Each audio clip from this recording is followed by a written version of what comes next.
Dear Toastmasters, tonight I'm going to speak about a person who is dear to every Russian heart. His name is Alexander Pushkin. By common agreement, he was the one who established modern Russian literature. He was a writer, a novelist, a poet. And he built a foundation for the language Russia is using today, a poetic language, a language of literature. In the short 8 minutes, I'll try to touch main 3 subjects. First is his life, second, education, and the third, his immortal work and his talent.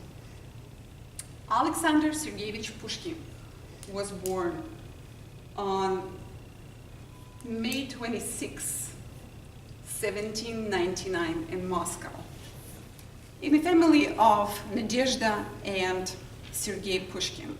His father, officer of Tsar's army, and a descendant of all boyar family, was also a writer, and he wrote poetry at his leisure time. His mother, Nadezhda Ganibal Pushkin, was a granddaughter of Abram Ganibal.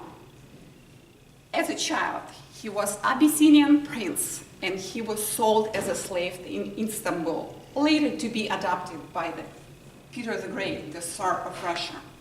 Peter the Great taught Abram navigation, and later the boy, when he grew up, became a first marine engineer.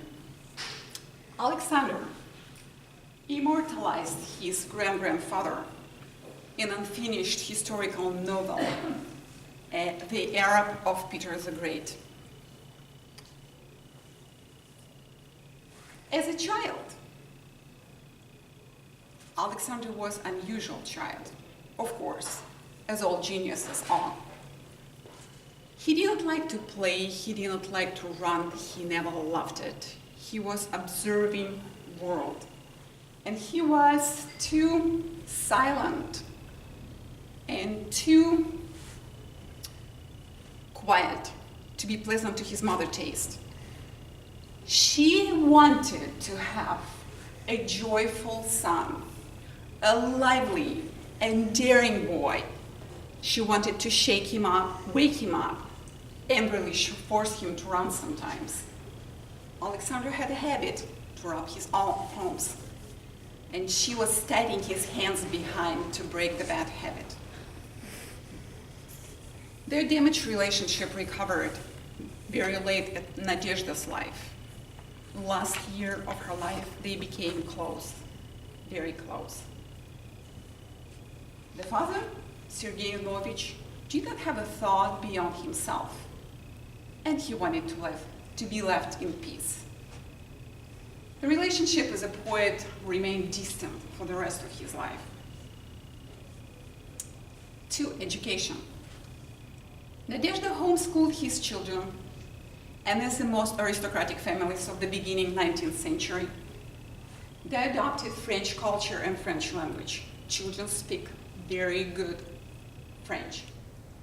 At the age 12, in 1811, Pushkin entered Imperial Lyceum, school for the boys.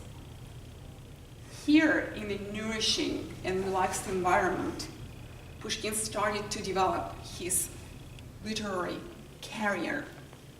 At the age 15, he published his first poem. When he graduated from the school, he was widely known and recognized for his talent. After graduation, Pushkin plunged into the vibrant intellectual life of the St. Petersburg, the capital life.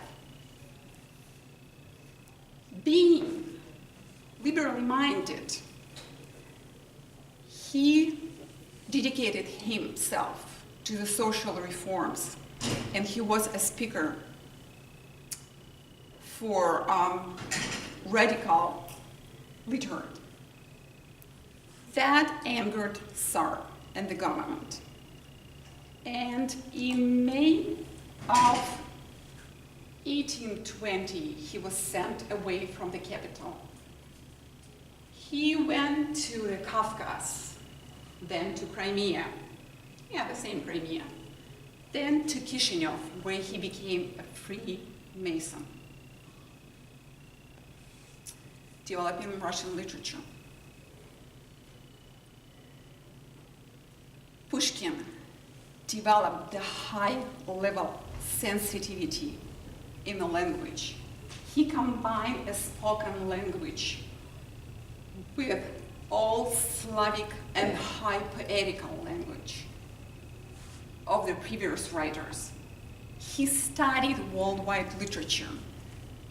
He was fascinated by Voltaire language. He studied Shakespeare and Byron and Sir Walter Scott.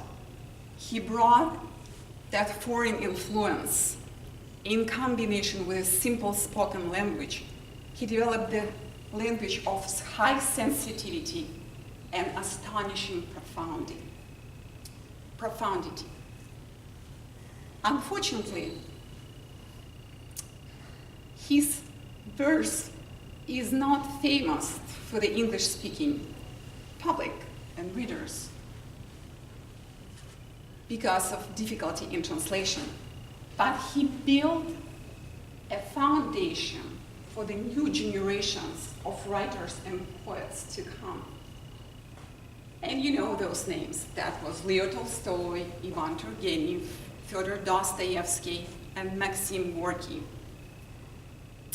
Pushkin was a source of culture because it's connected to language. We have to thank him for that too. I was looking for something to recite, and I found a translation. I'm dare to tell you. It's called I Loved You. I loved you once, nor can this heart be quiet, for it would seem that love still lingers there. But do not you be further bothered by it. A word in no wise be reason of your pain. I loved you once without word, a mute offender. What jealousy pains, what shy despairs I knew. A love as deep as this, as true, as tender. God grant another yet may offer you. Mr. Presiding Officer.